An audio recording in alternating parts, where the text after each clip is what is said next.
یہ سوال اکثر مجھے پریشان کرتا تھا کہ کیوں ہم یہ بہت ساری کوشش کرنے کے باوجود بھی اکثر ہندوؤں کو یہ نہیں سمجھا پا رہے ہوتے کہ ہم دشمن نہیں ہیں۔ السلام علیکم ورحمۃ اللہ وبرکاتہ۔ دوستو، امید کرتا ہوں آپ لوگ خیریت سے ہوں گے، ٹھیک ٹھاک ہوں گے، اور ہمیشہ کی طرح میری یہی دعا ہے کہ آپ خوش رہیں اور اس دنیا کو بہتر سے بہتر بناتے رہیں۔ جس طرح کہ آپ کو معلوم ہے کہ مختلف بکس کے اوپر میرا ریویو آتا رہتا ہے اور ہم مختلف کتابوں کے اوپر اپنا تجزیہ پیش کرتے ہیں ان کو پڑھنے کے بعد۔ تو آج جو کتاب میں آپ لوگوں کے سامنے لے کر آیا ہوں اس کتاب کا نام ہے کتاب الہند البیرونی کی۔ یہ جو کتاب ہے یہ ابو ریحان البیرونی نے لکھی ہے اور یہ اصل میں عربی زبان میں لکھی گئی تھی، اس کو بعد میں مختلف زبانوں کے اندر ٹرانسلیٹ کیا گیا ہے۔ ابو ریحان البیرونی ایک مسلم ریاضی دان اور بہت بڑے سائنسدان اور محقق مانے جاتے ہیں۔ ابو ریحان البیرونی وہ شخص ہیں کہ جنہوں نے 11ویں صدی میں محمود غزنوی کے زمانے میں ہندوستان آئے، اور یہ اصل میں خوارزم کے تھے جو آج کل رشیا کی اسٹیٹ میں آتا ہے اور اس کی مسلم اسٹیٹ میں آتا ہے، اور کچھ نے لکھا ہے کہ یہ غزنی افغانستان کے تھے، اور ان کو البیرونی کہا جاتا ہے، یعنی جو باہر سے آیا وہ، تو ہو سکتا ہے کہ خوارزم میں یہ غزنی سے چلے گئے ہوں۔ تو بہرحال یہ محمود غزنوی کے زمانے میں تھے اور غزنوی کے ساتھ ان کے تعلقات کچھ بہتر نہیں رہے ہیں۔ ابن سینا اور ابو ریحان البیرونی دونوں کو محمود غزنوی لے گئے تھے اپنے ساتھ میں، اپنے علاقے میں، دربار میں، لیکن ابن سینا تو وہاں سے چلے گئے مگر بیرونی ان کے ساتھ رہے۔ اس کے باوجود بھی یہ اس پہ خوش نہیں رہتے تھے، اور پھر جب ان کے بیٹے آئے مسعود جو محمود غزنوی کے بیٹے تھے، تو پھر ان کے لیے انہوں نے کتاب بھی لکھی تھی۔ یہ جو کتاب ہے یہ انتہائی اہم ہے۔ اگر کوئی شخص ہندوستان کی قدیم پرانی تاریخ کو سمجھنا چاہتا ہے اور یہاں کے رہنے والے لوگوں کے عقائد، کلچر، ان کی ذہنیت اور دھرم کو سمجھنا چاہتا ہے تو یہ کتاب اس کے لیے ضروری ہے۔ اس کتاب کو پڑھے بغیر پراچین یا قدیم زمانے کی جو یہاں کا کلچر رہا ہے ہندوستانیوں کا، یہاں کے رہنے والوں کا، اسے نہیں سمجھا جا سکتا ہے۔ تو یہ کتاب سمجھنے میں ہمارے لیے بڑی ممد اور معاون ہے، ہمیں اس سے ہیلپ ملے گی۔ اس کتاب میں انہوں نے عجیب عجیب باتیں لکھی ہیں، انتہائی عجیب اور حیران کن۔ یہاں کے رہنے والوں کا جب یہ انالائسس کرتے ہیں، ان سے ملتے ہیں، تو انہیں نئی نئی باتیں پتہ چلتی ہیں۔ اور یہ کتاب کے شروع میں یہی لکھتے ہیں کہ کیا وجہ ہے کہ ہم ہندوستانیوں کا یعنی ہندوؤں کا ان کے دھرم کو صحیح طور پر نہیں سمجھ سکتے۔ اس کے اسباب لکھے ہیں، اس کی وجوہات انہوں نے بتائی ہیں کہ کیا وجہ ہے کہ ہم ہندوؤں کو نہیں سمجھ سکتے، اور کون سی وجہ ہے کہ جس کی مسلمانوں اور ہندوؤں کے درمیان میں اتنی دوری پائی جاتی ہے۔ بڑا شفافیت کے ساتھ، کھلے دماغ کے ساتھ اور ذہن کے ابو ریحان البیرونی نے ان ساری چیزوں کو لکھا ہے اور اس کا تجزیہ کیا ہے۔ اور یہ خود ریاضی دان تھے، وہاں ہندوؤں سے ان کی کتابیں سیکھتے تھے اور انہیں ریاضی پڑھاتے تھے، اور اس کے لیے انہوں نے سنسکرت سیکھی۔ یہ سنسکرت زبان کے بارے میں بھی لکھتے ہیں، اور ایک جگہ پہ یہ بات کرتے ہیں کہ ہندو اپنے جو دھرم ہے اور اپنی جو نالج ہے اس کو وہ چھپاتے ہیں، وہ دوسروں کو بتاتے نہیں ہیں، کیونکہ وہ یہ سمجھتے ہیں کہ ہر ایک شخص کو یہ بتانے کی چیزیں نہیں ہیں، وہ اس کو نہیں سمجھ پائیں گے۔ تو اس کے لیے سنسکرت سیکھنا ضروری ہے، لیکن سنسکرت سیکھنا یہ ایک انتہائی مشکل کام ہے۔ اور یہ بھی لکھتے ہیں کہ ایک تو زبان وہ ہے جو ہندی، جو عام لوگ بولتے ہیں، عام ہندوستانی جو سنسکرت بولتے ہیں، وہ تو کوئی بھی سیکھ سکتا ہے، لیکن جو کلاسیکل سنسکرت ہے جس میں وید لکھے گئے ہیں، جو اصل میں ان کی پرانی زبان ہے، جس میں ان کا سارا علم اور فلسفہ اور کلچر لکھا گیا ہے، دھرم لکھے گئے، وہ چھپائے ہوئے ہیں، اور اس زبان کو سیکھنا انتہائی مشکل ہے۔ بڑی محنت کرنی پڑتی ہے، جستجو اور وقت لگانا پڑتا ہے، شہروں سے دور جانا پڑتا ہے۔ اس پوری کتاب کا جو اہم باتیں ہیں وہ میں آپ لوگوں کے ساتھ شیئر کرنا چاہتا ہوں، اور اس میں انہوں نے ایک انتہائی، آپ کو حیرت اس پہ بھی ہوگی کہ جو بت بنائے جاتے ہیں جو مورتیاں بنائی جاتی ہیں ان کے نام بھی لکھے ہیں کہ کون کون سی مورتیاں ہیں اور ان کو کیوں بنایا جاتا ہے, اور یہ بھی لکھ دیا ہے کہ ان کو کیسے بنایا جا سکتا ہے. ایک کمال دیکھیں آپ ابو ریحان البیرونی کا. اس کتاب میں انہوں نے لکھا ہے کہ ہندوؤں کا جو سب سے اہم جو ان کا جو ماننا ہے, جو ان کا جو عقیدہ ہے, وہ تناسخ اواگون یا ری برتھ ہے, پنرجنم کا جو کانسیپٹ ہے. یہ انتہائی اہم ہے. اگر کوئی شخص اس کو نہیں مانتا تو وہ ہندو نہیں ہو سکتا. یہ ان کا کہنا ہے کہ یہ اتنی ضروری ہے کہ اس کے بغیر دھرم نہیں چلتا, ری برتھ کو مانے بغیر. اچھا, کتاب کے شروع میں جو چیزیں انہوں نے لکھی ہیں کہ ہم مسلمانوں میں اور ہندوؤں میں کون سی وہ باتیں ہیں جو ہمیں ان سے الگ کرتی ہیں اور جس کی وجہ سے نفرت پائی جاتی ہے. اس کتاب کے پیج نمبر 17 پہ یہ لکھتے ہیں کہ مسلمانوں اور ہندوؤں میں جو بے تعلقی اور اجنبیت کی اسباب اور وجوہات ہیں, جو وجہ ہے, وہ بہت زیادہ ہے, لیکن ان میں سے پہلی بات جو ہے وہ ان کا سنسکرت زبان کا ہونا ہے.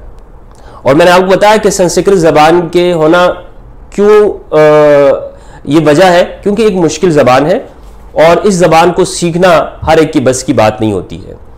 دوسرے جو سبب لکھتے ہیں مسلمانوں اور ہندوؤں میں الگ ہونے کا, وہ کہتے ہیں کہ ہندو جو ہیں وہ اپنے علاوہ سے جو ہے وہ اس سے تعلقات بنانے کو اچھا نہیں سمجھتے ہیں, وہ ان سے نفرت کرتے ہیں.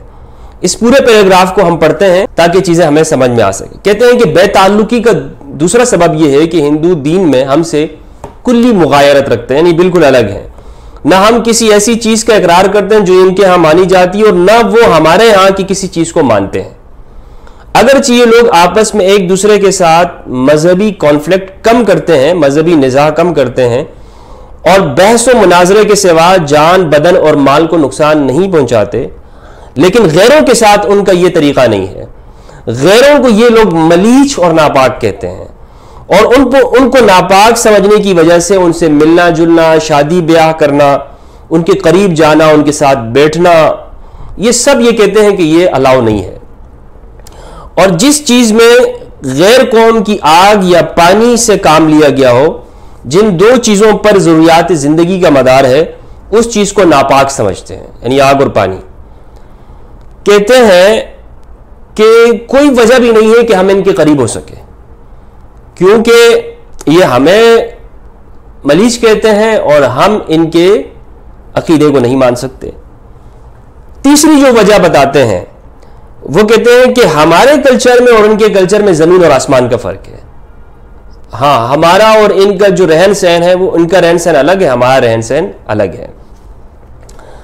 کہتے ہیں کہ جب بدھسٹوں کو دوسرے ملکوں میں مارا گیا تو اس وجہ سے بھی, جیسے ایران یا اور ملکوں میں جیسے بابل میں, کیونکہ آپ کو معلوم ہونا چاہیے کہ یہ جو بدھ مذہب ہے یہ دنیا میں بہت پھیل گیا تھا, اور پھر اسلام کی وجہ سے ان علاقوں سے وہ نکل گیا, تو اس وجہ سے بھی ہندو مسلمانوں سے دور ہوتے ہیں, اس بدھ مذہب کی وجہ سے. ایک اور وجہ یہ بتاتے ہیں کہ مسلمانوں نے جب ہندوستان پہ حملہ کیا ہے, اور خاص طور پر محمود غزنوی کے زمانے میں جس طرح سے ان کے مندروں کو توڑا گیا اور ان کے علاقوں کو نیست و نابود کیا گیا, تو یہ لکھا ہے انہوں نے کہ اس وقت ان کے ملک پر حملہ کرنے سے ان کی نفرت میں اور اضافہ ہوا جب محمد بن قاسم سندھ میں داخل ہوا اور شہر ممبو کو فتح کر کے اس کا نام منصورہ رکھا, اور ملتان کو فتح کر کے اس کا نام مامورہ رکھا, اور ہندوستان کے شہروں میں گستہ ہوا, قنوج تک چلا گیا, اور واپسی میں سرزمین قندہار اور کشمیر کی حدوں پہ پہنچ گیا. کہیں جنگ کی, کہیں صلح سے کام لیا. اس کے بعد یہ لکھتے ہیں کہ محمود غزنوی کا یہاں پر آنا, اور محمود غزنوی کی وجہ سے یہاں پر جتنے بھی پنڈت تھے یا جتنے بھی ان کے گیانی لوگ تھے, وہ سارے کے سارے ہندوستان سے بھاگ گئے. کہاں چلے گئے؟ یا کشمیر میں چلے گئے یا بنارس میں چلے گئے. اور ان علاقوں میں جب یہ گئے تو اب وہ اپنا سارا علم بھی اپنے ساتھ لے گئے تھے. اور اب اگر ابو ریحان بیرونی کہتے ہیں کہ میں کوشش کرتا ہوں کہ ان کو سمجھوں, ان کی کتابوں کو, تو مجھے یہاں ہندوستان میں نہیں ملتی ہے, کشمیر جانا پڑے گا اس کے لیے. تو اس سے یہ بھی معلوم ہوتا ہے کہ جو کشمیری پنڈت ہیں یہ شاید وہی محمود غزنوی کے بعد وہاں چلے گئے ہوں، یہ میرا اندازہ ہے۔ کہتے ہیں کہ محمد بن قاسم کے بعد مجاہدین میں سے کوئی شخص ترکوں کے زمانے تک حدود کابل اور دریائے سندھ سے آگے نہیں بڑھا، لیکن غزنی کے بادشاہ، جب محمود غزنوی کے بادشاہ ہوئے اور ناصر الدین سبکتگین نائب سلطنت ہوا تو اس نے جنگ کو اپنا مشغلہ بنایا، غازی کا لقب اختیار کیا اور اپنے بعد والوں کے لیے ہندوستان کی سمت کو کمزور کرتے رہنے کے واسطے ایسی راہیں بنایا گیا جس پر یمین الدولہ 30 برس سے زیادہ عرصے تک چلتے رہے۔ محمود نے ان حملوں سے ہندوؤں کی سرزمین کو تباہ کیا اور ان کے شہروں میں ایسے عجیب کارنامے سر انجام دیے جس سے ہندو غبار کی طرح پراگندہ ہو گئے اور صرف ان کا افسانہ رہ گیا، اور پھر لوگ بنارس اور کشمیر وغیرہ کی طرف چلے گئے۔ ایک وجہ یہ بھی بتاتے ہیں کہ ہر جو دوسرے لوگوں کی چیزیں ہیں ان کو یہ سمجھتے ہیں کہ ان کے پاس کوئی نالج نہیں ہے، نالج جو ہے تو وہ اصل میں ہمارا ہے۔ اچھا، یہ تو وہ باتیں تھی کہ جس سے یہ کہتے ہیں کہ ان کی کتابوں کو پڑھنا کیوں مشکل ہے، کیوں ان کی نالج نہیں ملتی۔ ابھی بھی آپ دیکھیں نا کہ جو ہندو دھرم کی جو اصل جو کتابیں ہیں وہ آپ کو اس انٹرنیٹ کے زمانے میں بھی، آپ کو سوشل میڈیا کے زمانے میں بھی انٹرنیٹ پر آپ کو زیادہ نہیں ملے گی۔ بہت کم چیزوں کا ٹرانسلیٹ کیا گیا ہے، بھگوت گیتا کا کیا گیا ہے یا کچھ کتابوں کا، مگر دوسری زبانوں میں آپ کو نہیں ملیں گی۔ جیسے وید ہیں تو وہ آپ کو جو ہماری اردو ہے اس میں بہت کسی نے اگر کیا بھی ہوگا تو کسی کے پاس موجود ہوگا، انٹرنیٹ پر نہیں ہے، اویلیبل اتنا نہیں ہے کہ ایپس بنی ہوئی ہو، ہر ایک کو بتایا جاتا ہو کہ یہ ہمارا دھرم ہے۔ یہ اس چیز کو زیادہ نہیں بتاتے ہیں، اور یہ تو صرف میں ویدوں کی بات کروں، اس کے علاوہ جو پران ہیں وہ آپ کو اردو میں نہیں ملیں گے، اور جو کتابیں ان کی ہیں جو سوامی نے لکھی ہیں وہ ان کی یا سنسکرت میں لکھی ہوں گی، جو ان کی خاص ٹرمز ہے، جو ان کی خاص زبانیں ہیں، جو خاص بولی ہے۔ تو پرانے زمانوں میں آپ دیکھیں کہ کتنا مشکل ہوگا یہ سب چیزیں۔ کہتے ہیں کہ نیچر کیا ہے، اچھی عادت کون سی ہوتی ہے جس کو دین فرض قرار دیتا ہے کہ آپ نے یہ کرنا ہے، جیسے سچ بولنا ہے، صفائی رکھنا ہے، دوسروں کے ساتھ اچھا سلوک کرنا ہے، انصاف کرنا ہے، جسٹس ہو گیا، اس کو کہتے ہیں کہ دین ہے، کیونکہ یہ فرض ہے۔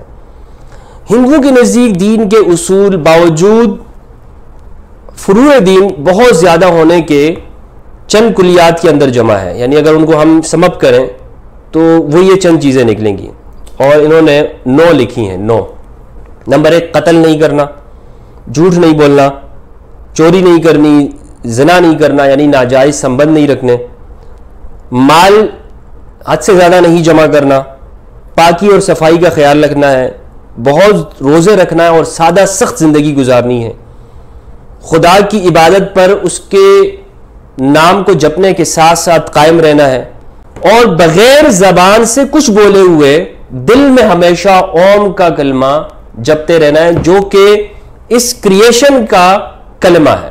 یہ ابو ریحان بیرونی لکھتے ہیں، یعنی جس پہ یہ کائنات بنی ہوئی ہے۔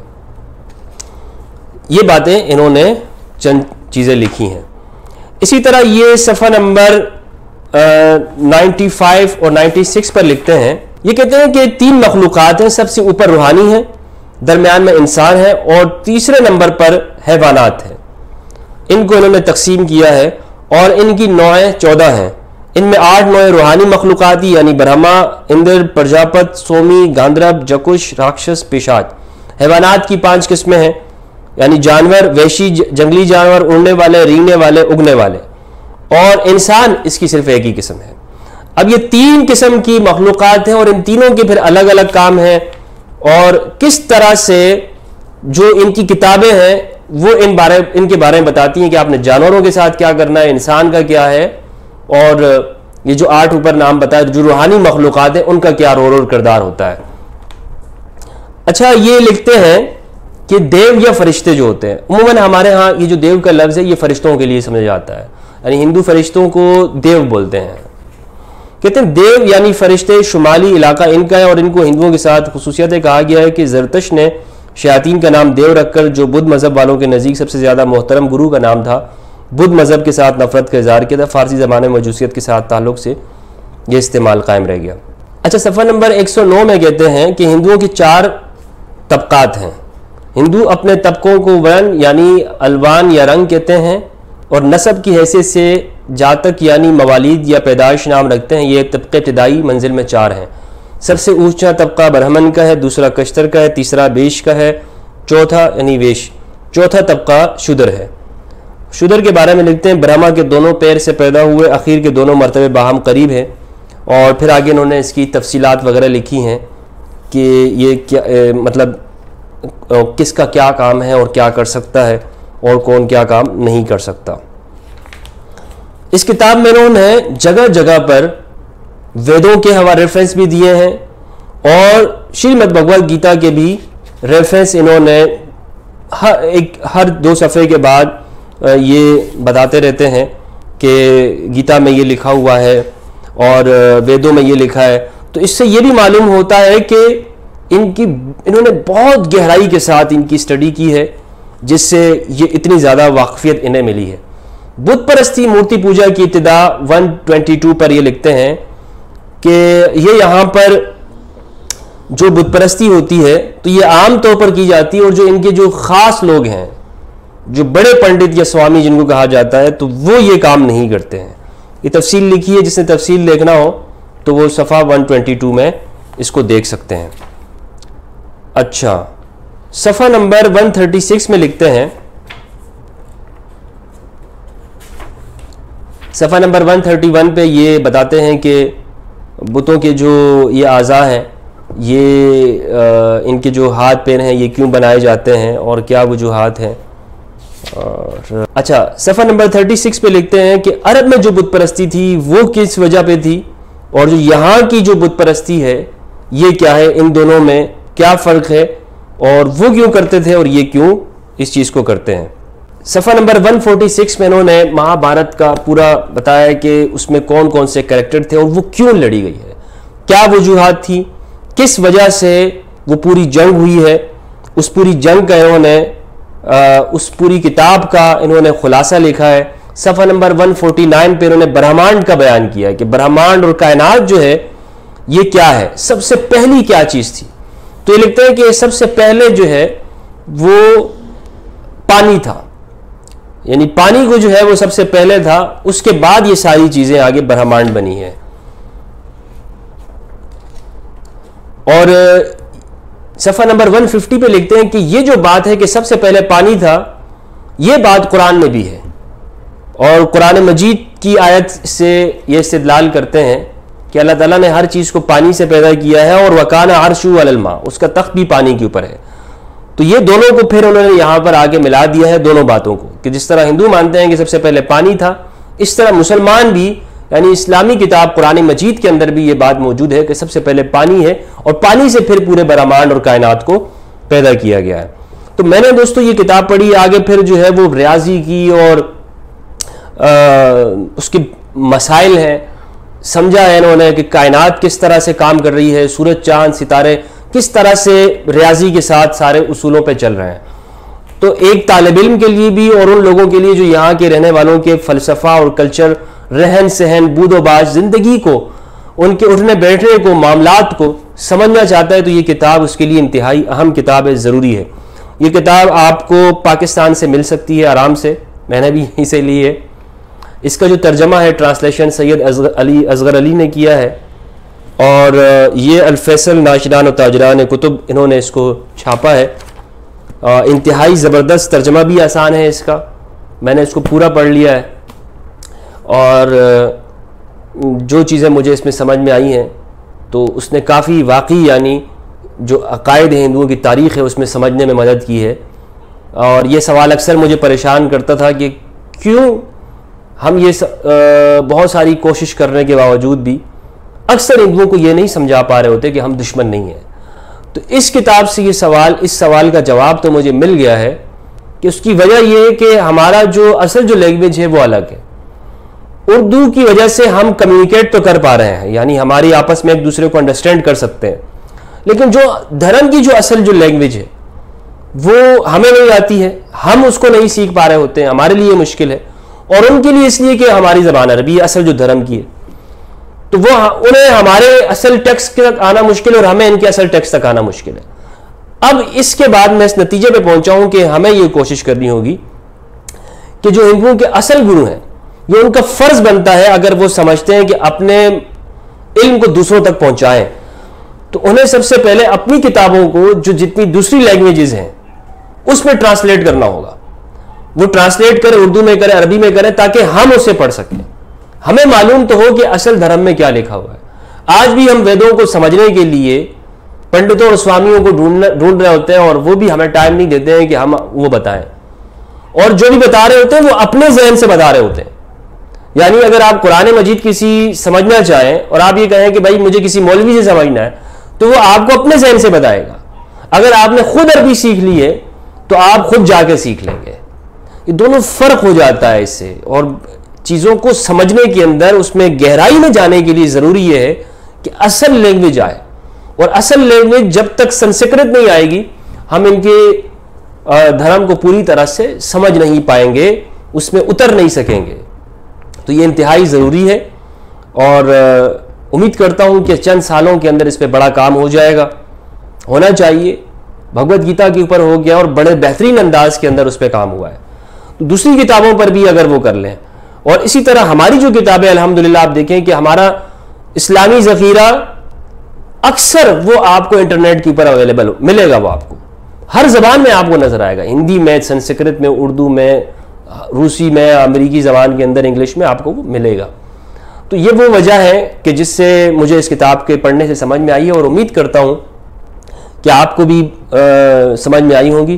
اس حوالے سے آپ اپنی رائے دینا نہ بھولیے گا. اگر کوئی سوال ہو تو کمنٹ کیجئے. اس حوالے سے جو انہوں نے بتائی ہیں، یہ وہ باتیں میں نے آپ کے سامنے رکھی ہیں جو اس کتاب میں ہے. اپنی طرف سے کچھ نہیں کہا ہے، تو اس پر اپنا کمنٹ دینا نہ بھولیے گا. اجازت چاہتا ہوں. السلام علیکم.